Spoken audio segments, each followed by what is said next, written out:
Assalamualaikum. My name is Zulfikri bin Zulkifli and I am currently a student from class NBF 4M, code subject FIN 537 Corporate Finance.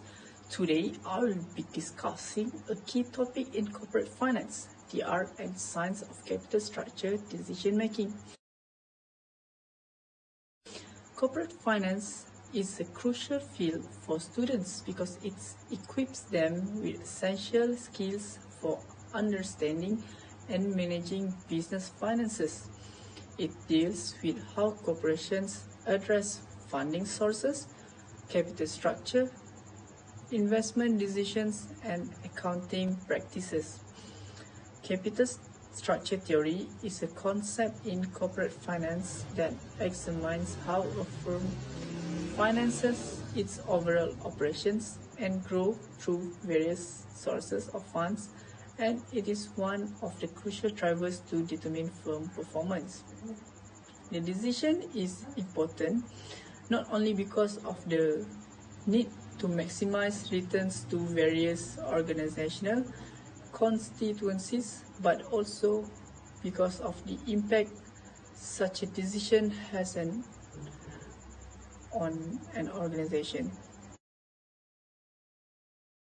Capital structure is a particular combination of debt and equity that a company uses to finance its operations and growth. Debt is money borrowed from lenders such as banks or bondholders, which must be repaid with interest. Equity, on the other hand, represents the ownership in the company, including funds raised by issuing stock to investors and the company's retained earnings. Capital structure that produces the highest firm value or the lowest cost of capital is the one most beneficial to stockholders. A healthy capital structure that reflects a low level of debt and a large amount of equity is a positive sign of investment quality. The capital structure that maximizes the value of the firm is the one financial managers should choose for the shareholders. Understanding capital structure can help investors size up the strength of the balance sheet and company's financial health. This can aid the investors in their investment decision making. The goal of a well-designed capital structure is to strike the optimal balance between debt and equity that minimizes the cost of financing while maximizing the company's value.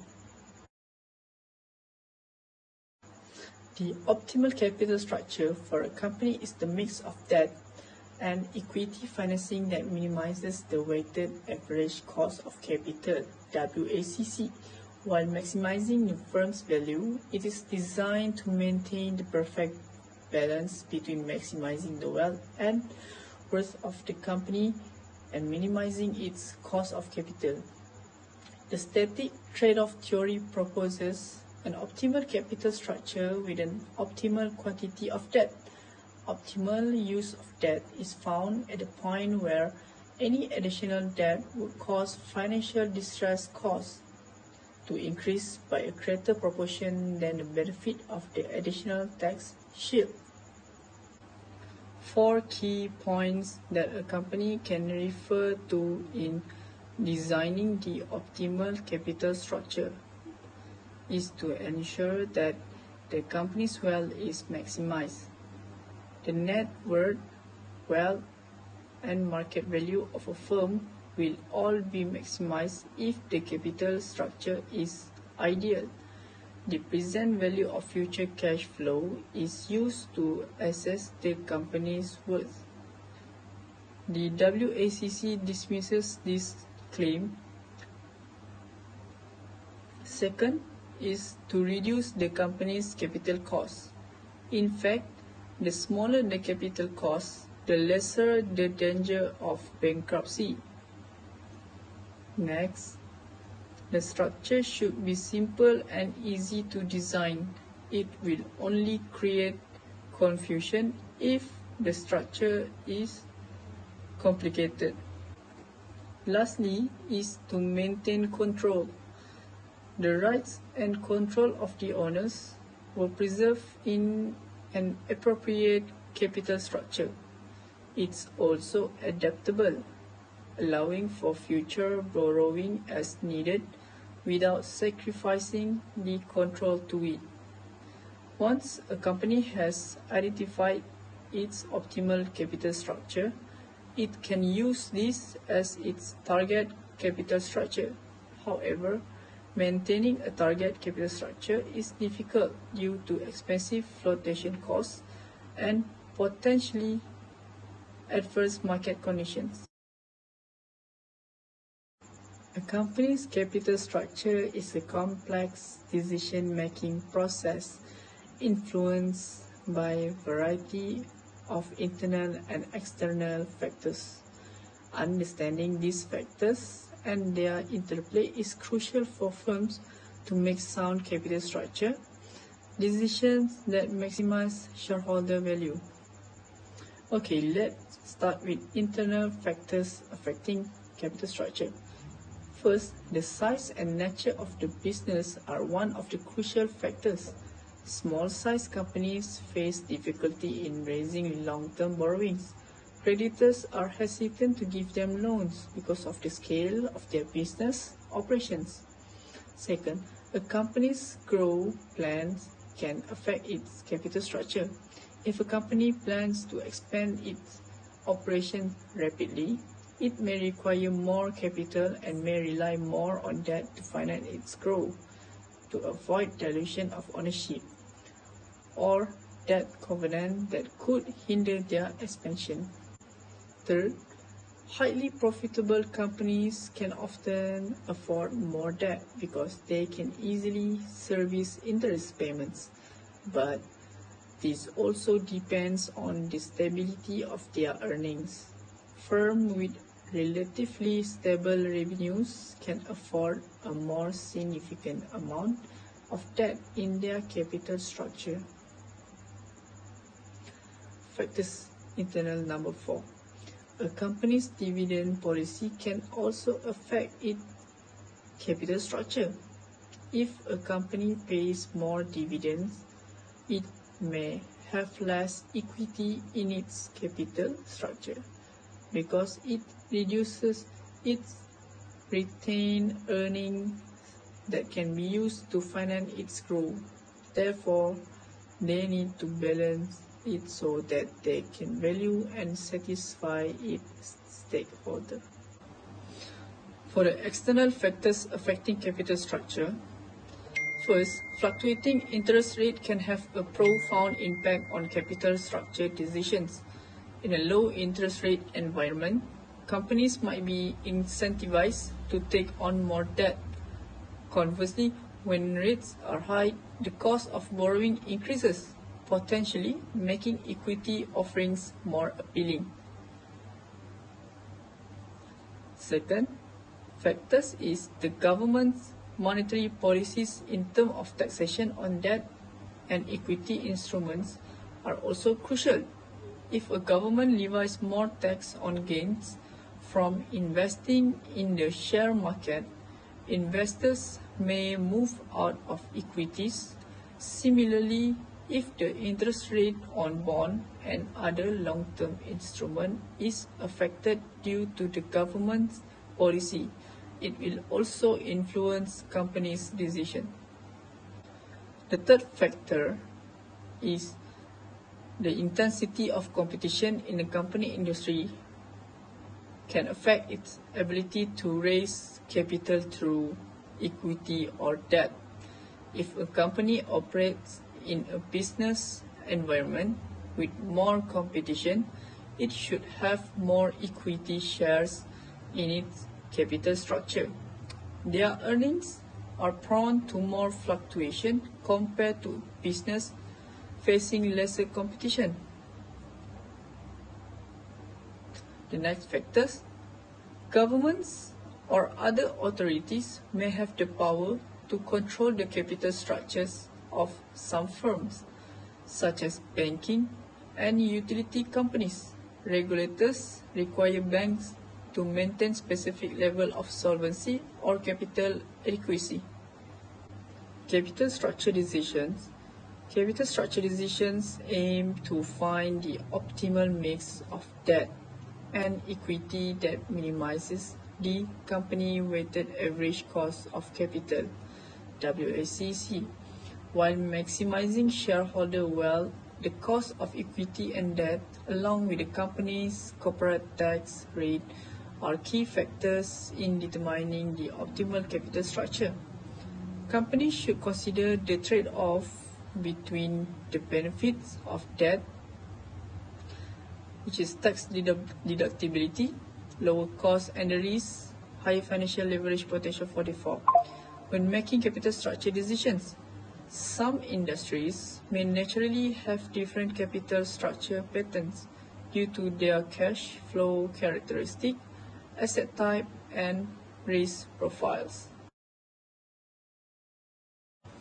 Financial distress is essentially a condition of unstable finances characterized by a lack of income to meet financial obligations.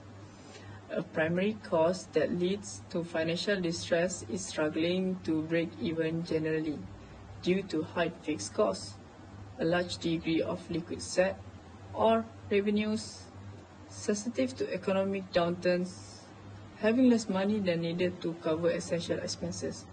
Next, high debt, especially with high interest rate, can make it difficult to meet obligations. Business revenue can decline during economic downturns, impacting their ability to pay debt.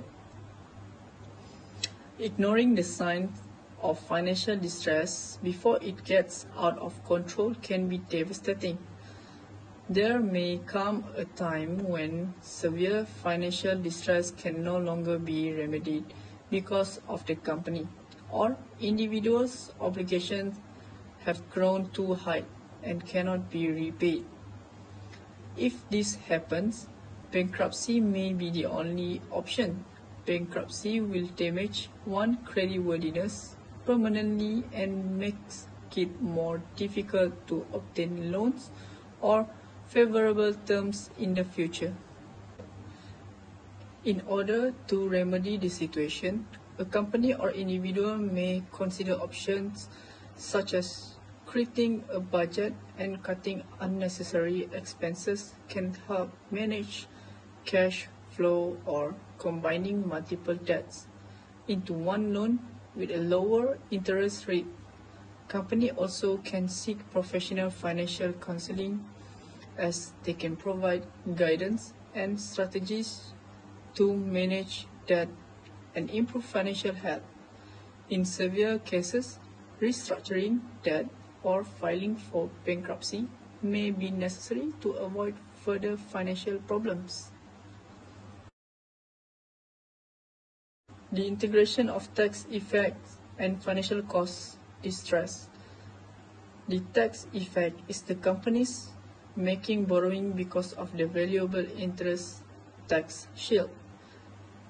The company uses its own equity to pay its debt for reducing the financial distress out of control. It is a trade-off between the tax advantage of debt and the cost of financial distress. It is difficult to express this with a precise and rigorous formula. The figure above depicts the integration of tax effect and distress cost. The figure's diagonal straight line illustrates the firm value in a world without bankruptcy costs. The O-shaped curve depicts the firm's value with these costs. As the corporation transitions from all equity to a modest bit of debt, the O-shaped curve rises because the probability of distress is so low. The present value of the distress cost is small. However, when more debt is accumulated, the present value of these charges rises at a rapidly increasing rate. At some point, the present value of these expenditures increase by an additional dollar of debt equals the present value of the tax shield. This is the debt amount that maximizes the firm's worth, and it is shown by B in the figure. In other words, B represents the optimal level of debt. Beyond this amount, bankruptcy costs rise faster than the tax shelter, meaning that further debt reduces corporate value. Agency cost of equity refers to the costs associated with conflict of interest between a company's management and its shareholders. These costs stem when management makes decisions that might not be in the best interests of the firm and that shareholders view as an action that will not increase the value of their shares. Taking steps to incentivize an agent to act in the principal's best interests may additionally help reduce the problems surrounding agency costs. For example, performance-based compensation, such as profit sharing or stock options. It may successfully motivate management to better act in the best interests of principals. Some ways to ensure that agency costs of equity are reduced, such as ensuring that management and the business adhere to budget planning, performing accurate accounting, implementing limit on business expenses, such as when traveling, and programs to increase employee satisfaction, which would reduce costs related to employee turnover.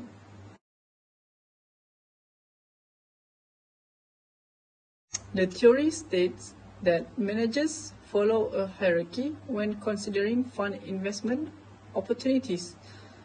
The pecking order theory suggests that companies strive to avoid the costliest and most risky form of external financing as much as possible,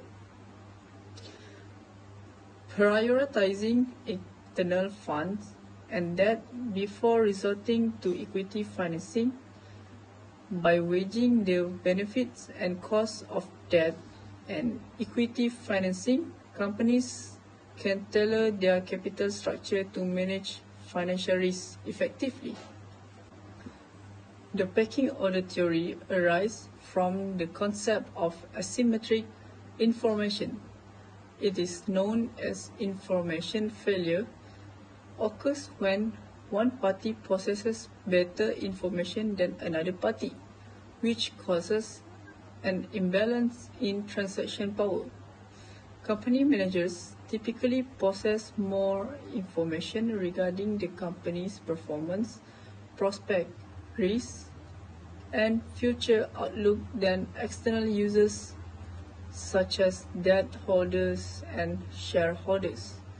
Therefore, to compensate for information asymmetry, external users demand a higher return to counter the risk that they are taking. Debt financing is generally considered less costly and less risky than equity financing. The issuance of debt often signals an undervalued stock and confidence that the board believes the investment is profitable. On the other hand, the issuance of equity sends a negative signal that the stock is overvalued and that the management is looking to generate financing by diluting shares in the company. Internal financing is derived from a company's retained earnings.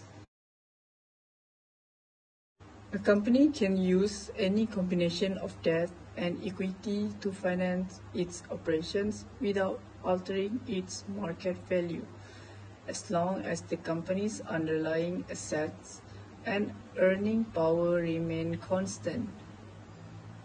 The act of leveraging insider knowledge to establish a trading position is known as signaling. It occurs when an insider exposes critical information about a company, causing people who do not normally have insider information to purchase or sell firms' shares. Companies use dividends to signal their future prospects. High dividends signal strong future profitability, which can attract new investors. Companies with a history of increasing dividends signal confidence in future earnings. However, some research has found that dividend payouts are not always linked to earnings. Increases in dividend payouts are permitted by the board of directors of most large firms if they are satisfied that the company will make profit in the future and that the expense is manageable. That concludes my presentation on the capital structure concept within the realm of corporate financial decision making. I hope the insights shared have provided a clearer understanding of the strategic considerations firms must evaluate when optimizing their mix of debt and equity financing. Thank you for your attention.